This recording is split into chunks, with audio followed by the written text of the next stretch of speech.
Hello. Hello বন্ধুরা, এই যে ঢেঁড়স আলু সেদ্ধ করেছি মাখা কাঁচা লঙ্কা দিয়ে, আর হচ্ছে গাজর আর বিনস ভেজেছি ভাজা, আর এই যে আলু দিয়ে একটা ডিমের ঝোল করেছি পাতলা করে, ঘন করিনি বেশি একটা গরমের জন্য। আর এদিকে চাটনি, এই যে টমেটো চাটনি করেছি। আজকে আমার এখানেই মেনু। বেশি ঘন করতে পারি না তোমার দাদার জন্য, তোমার দাদা খেতে যায় না, ওই জন্য বেশি একটা মশলা দিই।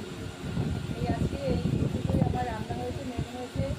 যদি তোমাদের দিতে পারিনি ভিডিও, আমি নিজস্ব একটু অসুবিধা ছিল বলে আমি দিতে পারিনি ভিডিও, তাই আজকে আবার এসেছি তোমাদের কাছে। সবাই একটু ইয়ে করে নিও। ঝোল দেবো তোমাকে, দেখো না, দেখো পাতলা ঝোল হয়েছে তোমার, নাকি আর মশলা বেশি হয়ে গেছে? না ঠিক আছে।